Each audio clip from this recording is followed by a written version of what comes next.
Good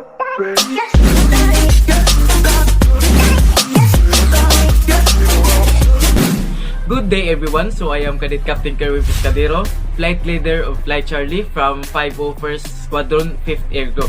So I am student of Abuy Community College and I will be the one to discuss to you about threats to national security. So let's start!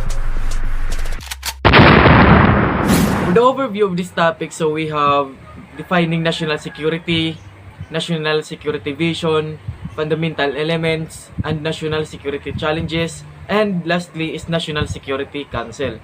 So our President Rodrigo Duterte, in his first State of Nation address on 25th of July 2016, he stated that there can never be real, tangible, and felt development without making our people feel secure. So people will feel the development if they feel secured. So they won't feel doubt in trusting other people because they know that they are safe. So, dahil nga alam nila na secured sila at magagawa nila yung mga bagay which is makakapag-progress sa kanila. So, yun. Enduring peace can be attained only if we meet the fundamental needs of every man, woman, and child. So, ano nga ba ang mga fundamental needs ng tao? So, di ba ito yung mga tirahan, damit, at saka pagkain? So, if we fulfill their needs, walang problema. Matiwasay ang pamumuhay ng mga tao, but sadly, may mga tao talagang hindi satisfied sa mga nabibigay ng gobyerno, and what is the outcome? Chaos, wars, di ba?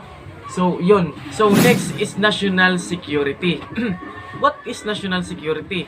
So, it is a state or condition where our most cherished values and beliefs, our democratic way of life, so our institution of governance and our unity, welfare, and well-being as a nation of people are permanently protected and continuously enhanced.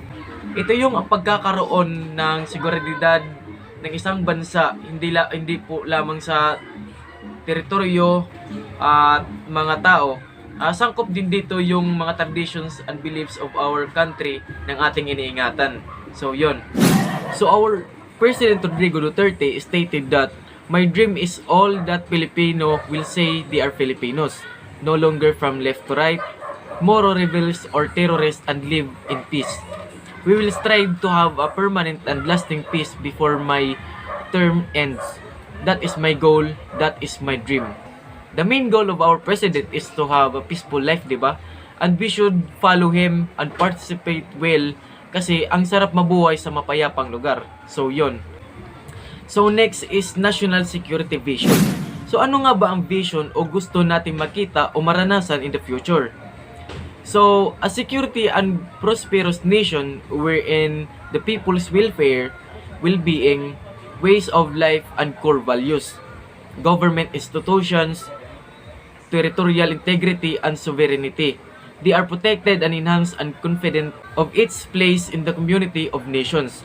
Siyempre, sino naman yung ayaw nito, di ba? The vision of national security is a secured and prosperous nation. So, yon.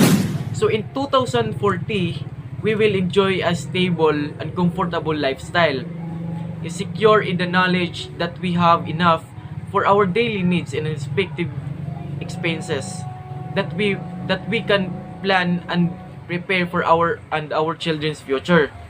Our family lives together in a place of our own, and we have the freedom to go where we desire, protected and enabled by a clean, efficient, and fair government. So in 2040, we feel enjoy a stable and comfortable lifestyle. And how can we feel it? So we can feel it because we feel secured and protected.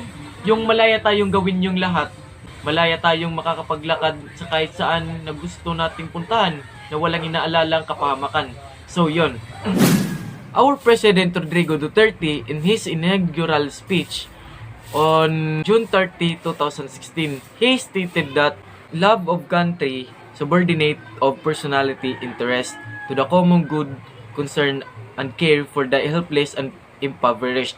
These are among the lost and faded values that we seek to recover and revitalize as we commence our journey towards a better Philippines.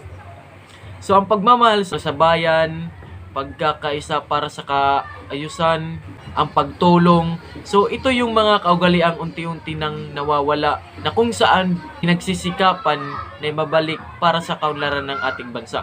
Kasi without this, there will no be unity, no progress. Kaya kaugalian natin may balik ang mga kaugalian para sa bansa. So next, fundamental elements. These elements consider the psychosocial aspects of national security. These are public safety and law and order justice, socio-political stability, territorial integrity, economic solidarity and sustainable development, ecological balance, cultural cohesiveness, moral, spiritual consensus, international peace, and cooperation. So first is public safety, law and order, and justice. So it is securing people from any danger and also to establish a law which help people to live in safe and to have a secured community. So yon. So next is socio-political instability. So ano nga ba ang socio-political instability? So in order to achieve peace, the government and the people must engage nation building. Also, the government is accountable to the people. They must ensure socio-political stability through good governance. So halimbawa, ang gobyerno ay dapat gagawa sila ng mga hakbang o panungkala para sa ikaunlad ng mga tao. So sabi ko pa nga dito is they must ensure social political stability through good governance. So yon. So next is territorial integrity. So ano nga ba ang territorial integrity? So means that the territorial is under control by the government of the country. The preservation of our exclusive economic zone o EEZ and its protection from illegal transaction and resource exploitation. So meaning to say, territorial integrity, nasa ilalim ng pamumuno ng gobyerno ang teritoryo ng isang bansa. So yon. So next is economic solidarity and sustainable development. So ano nga ba ang economic solidarity and sustainable development? So what is economic solidarity and sustainable development?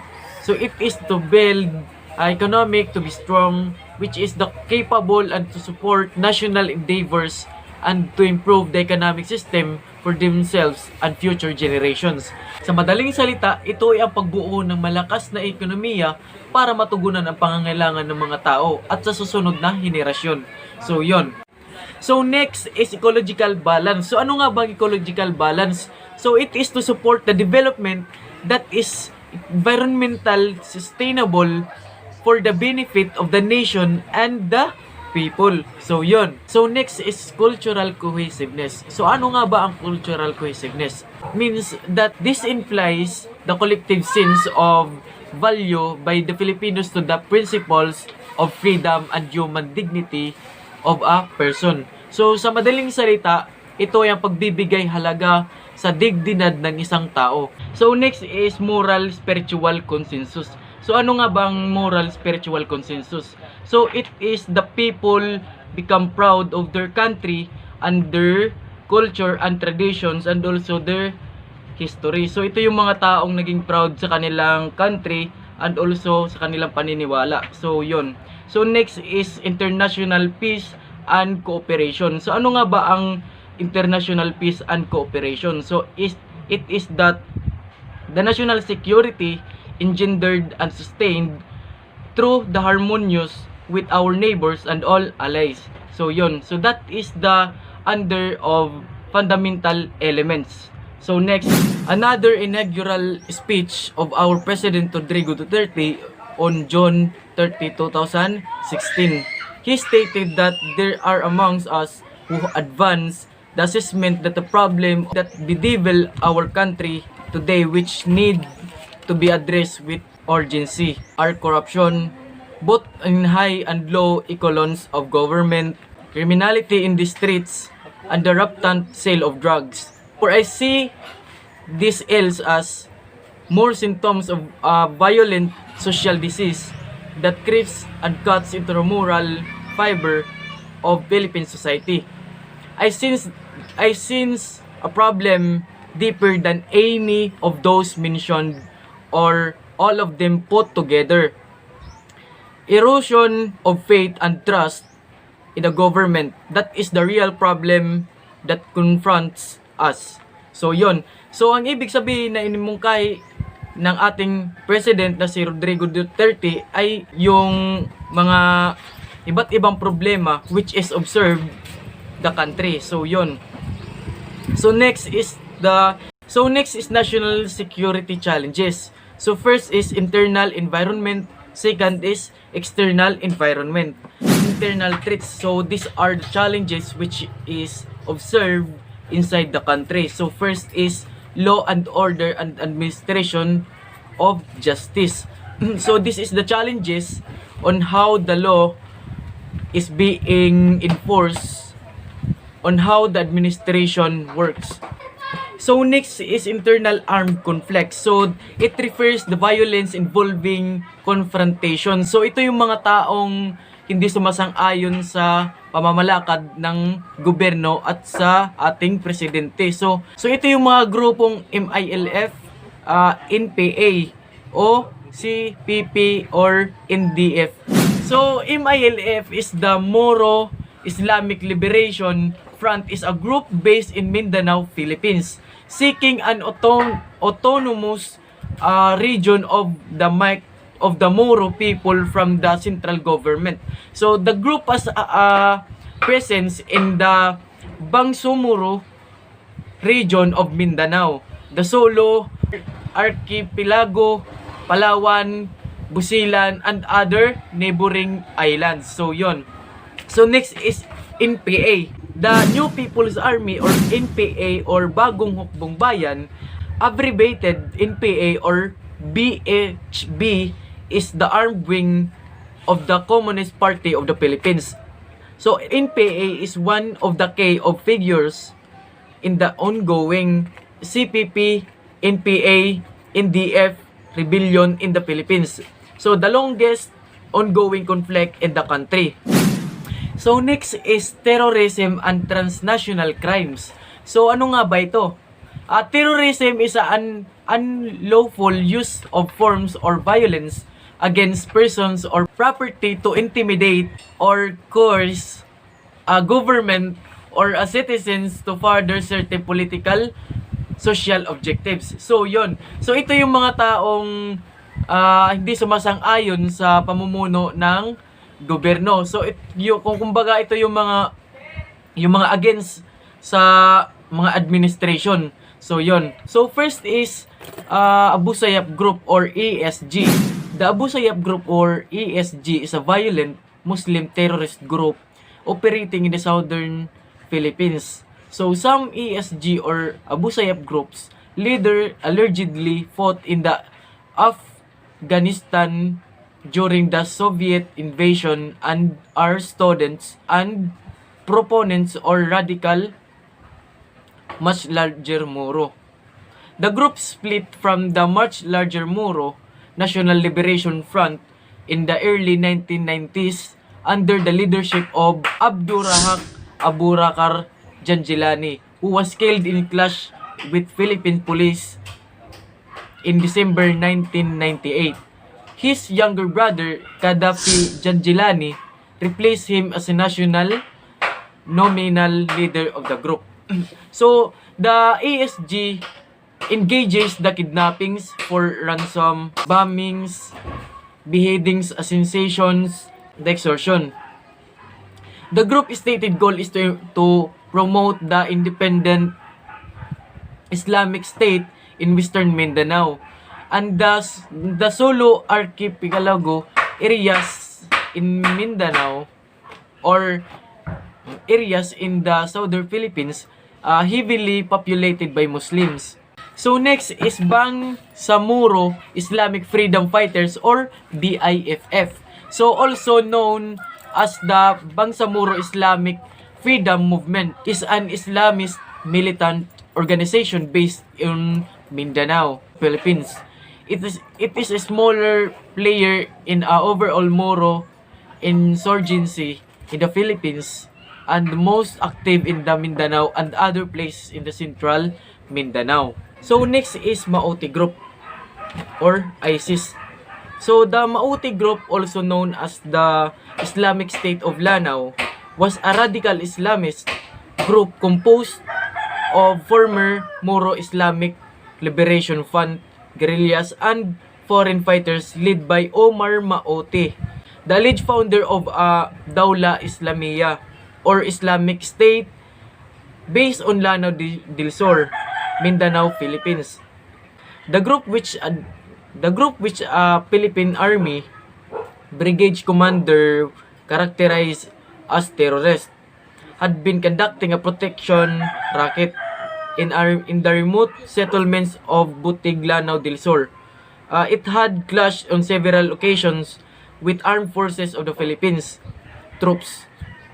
The most significant which began on May 2017 and culminated in the Battle of Marawi. So ito yung grupo na hindi lamang mga Pilipino ang membro ng Maoti Group. So meron din mga taga-ibang bansa. Kumbaga doon sila kumukuha ng lakas sa mga foreign na kasali sa grupo nila.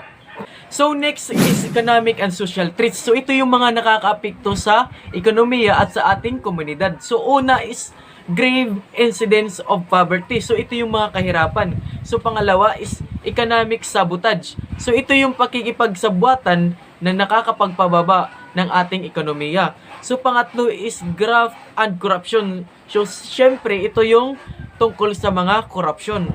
So next is severe calamities. So ito yung mga tungkol sa mga kalamidad.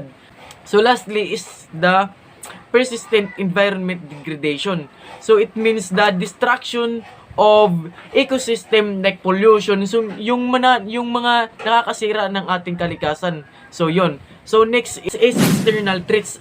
So these are the challenges that are observed outside of the country, but it is also the challenges which the other countries involved. So first is overlapping territorial claims and maritime domain issues. So ito yung pagsasakop ng mga teritoryo, halimbawa na lamang sa West Philippine Sea na gustong sakupin ng mga taga-China. So yon.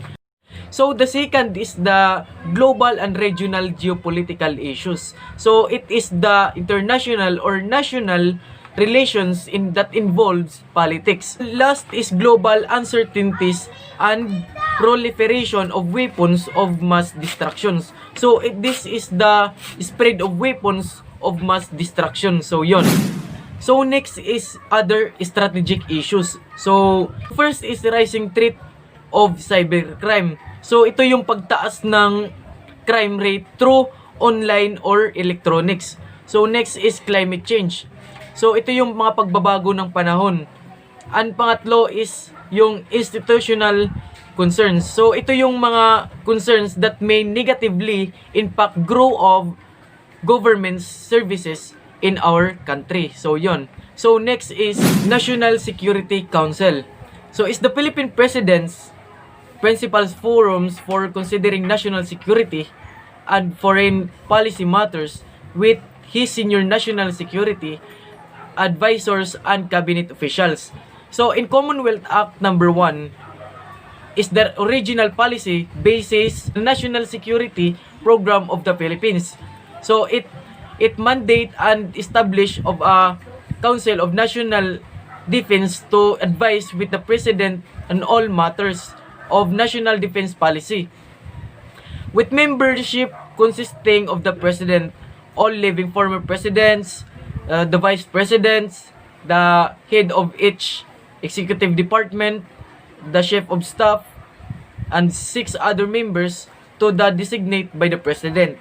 So yon. So sila yung namumuno sa National Security Council. So sino-sino ang bumubuo ng National Security Council? So we have a president, Rodrigo Roa Duterte. Next is Vice President, Leni Robredo. AFP Chief of Staff, Lieutenant General Gilbert Gapay. And also National Security Advisor, Secretary Hermones Esperon. And we have Executive Secretary, Secretary Salvador Medial Dia, and also Secretary of Foreign Affairs, Chidoro Locsin Jr., and also we have Secretary of National Defense, Delphin Lorenzana, and also the Department of Interior and Local Government, Secretary of DLG is Eduardo Anyo, and also we have Department of Labor and Deployment, the Secretary of DOLE, Silvestre Belo III. So yun, sila yung namumuno ng National Security Council. That ends of our discussion. For the overview of this topic, so we have defining national security vision, fundamental elements, and national security challenges, and lastly is National Security Council. So God bless and keep safe. Thanks for watching.